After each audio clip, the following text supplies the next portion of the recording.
Okay, Kadayawan Festival 2026 update vlog dito sa SM City Davao Annex Building, and crowd checking tayo dito kung gaano kadami ang mga tao na andito nanonood ng cultural presentation.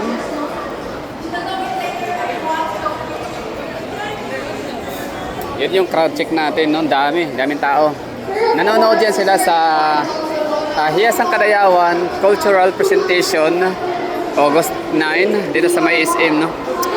So we have 11 tribes na naglalaban-laban pagalingan ng interpretation or ng kanilang performance, cultural performances, or presentation.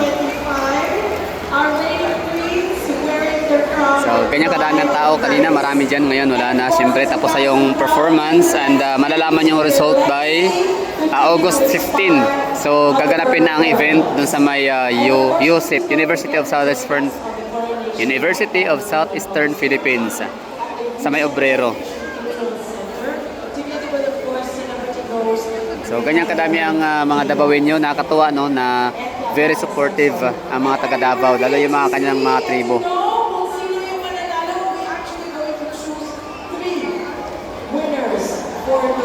Oh, meron na ba agad? Ano yun?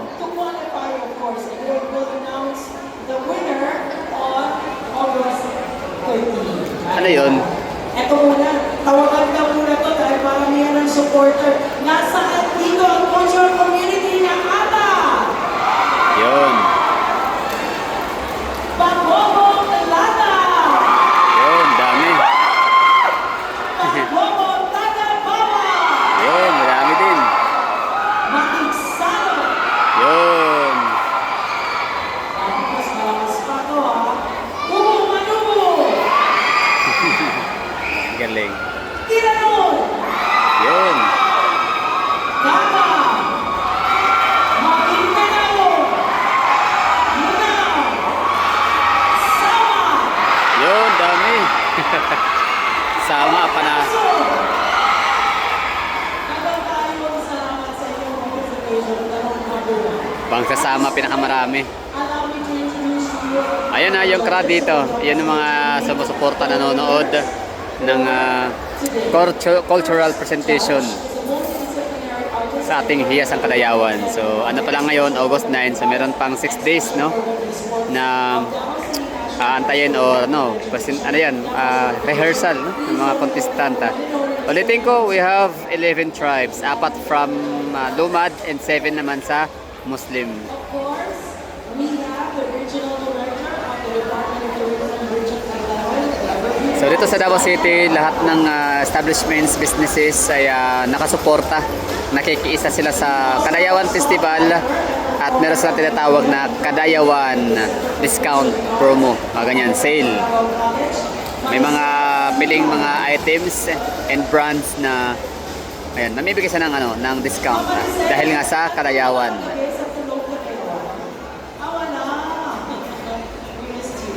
Thank you very much, of course, for coming over and visiting this wonderful event.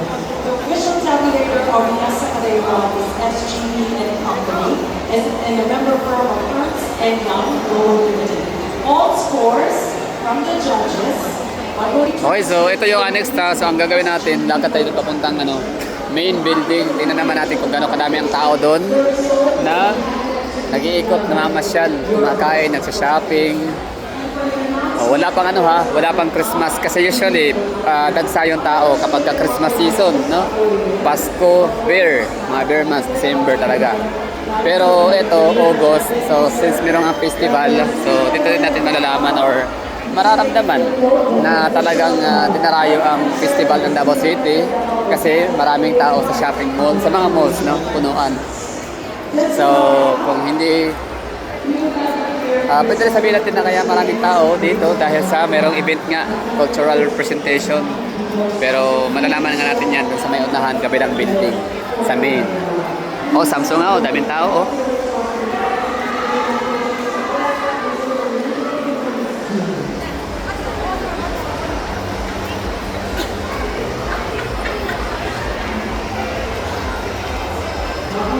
Ayan, dami ng tao, no? So, ibig sabihin, maraming ang dayo, maraming mga namamasyal sa ano, Kadayawan Festival. Maraming makikiselebrate, makikisaya. Kasi nga ito, 9 pa lang, August 9, pero dami ng tao. Sa bagay, linggo rin naman ngayon, no? Pag Sunday, panahon talaga yan para ang mga pamilya or family day. So, pinaka-hilig ng mga Pilipinong tambayan, maliban sa mga open parks and public places, shopping mall. Malaki itong ano ha, SM City Davao. Parang siya na yata ang pinakamalaking shopping mall sa Davao City kasi nga meron na siyang extension, meron na ng annex, meron pang extension. Tapos syempre kasama na yung ano no, INYO, yung eskwelahan. So National University. So, kasama na yun sa sukat ng SM. Daming tao.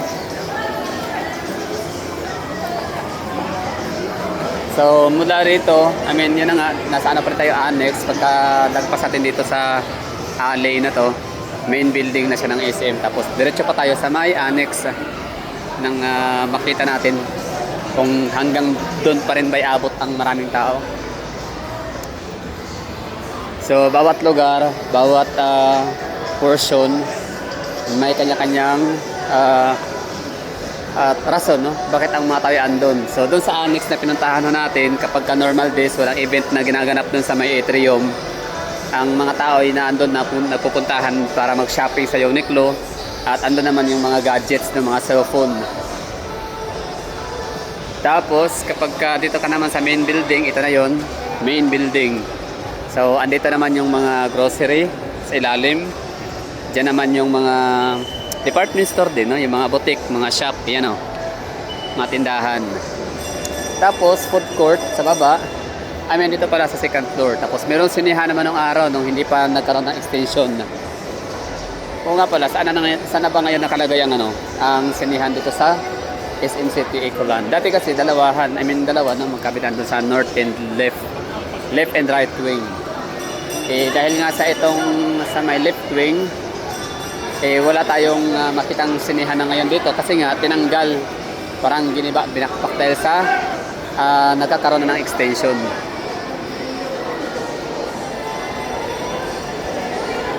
So crowd check to ha, crowd checking sa SM City Davao. Okay, ito yung pinaka main lobby or atrium sa may main building. So may mga naka-display na produkto ng Davao, cacao, chocolate, kape, durian, mga tarts, candies. So ito yung food court. So dito mga tao napupuntahan dahil nga manood ng sine. Doon, cinema. Tapos dito naman yung food court. Tapos department store, grocery store. And mga Jollibee, Chowking. So dito naman na portion dati ang sinihan, ngayon wala na. No more sinihan. Saan kaya nilagay? Saan kaya lipat, no? Although di naman kasi ganun ka-demand nila ng sinihan. Parang feeling ko, nilit ko na lang ng SM. No? Ano sa tingin nyo?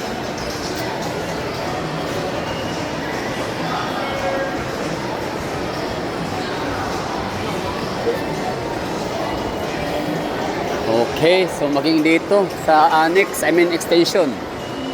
Marami pa rin tao, so ibig sabihin maraming ang mga nagpuntahan dito ng mga bisita coming from different regions.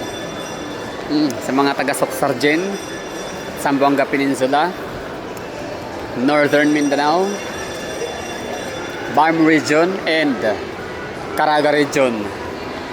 May time pa kayo pumunta dito, bumiyahe. Maybe pa lang ngayon, no? So 14, dapat na dito kayo August 14 para August 15 marami kayong makikitang mga celebrities. Although di naman siguro din natin masabing dito nyo lang makikita yung mga celebrities kasi may mga din naman kayo, mga mall. For example, Socsargen. O merong mga mall show, di ba? Mga artista sa Jensen, sa Coronadal, Marvel. Pag taga Zamboanga Peninsula, lalo na, no? Maganda kaya ang Zamboanga. Kahit di ko pa napuntahan. Pero syempre, maraming mga artista, celebrity na nagpupuntahan sa lugar nila, mga vlogger na talagang appreciated ang ganda, beauty ni Zamboanga City. May mga mall tour din siguro sa Iligan, Cagayan de Oro City, Butuan.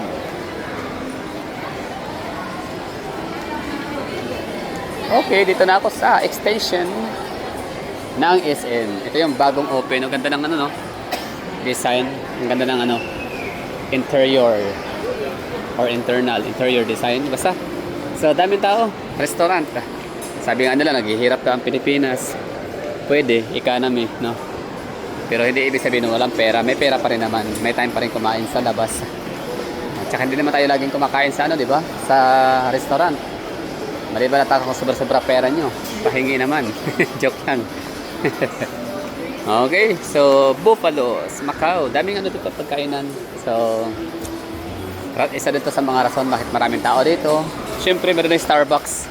Ang Starbucks sa SM City, dalawa. Sana all. Ano bang mga mall ang dalawang Starbucks? Siyempre, except siguro sa MUA. Galing. So, that's all. Thank you for watching. Bye-bye and ingat. See you sa susunod ko ng mga video.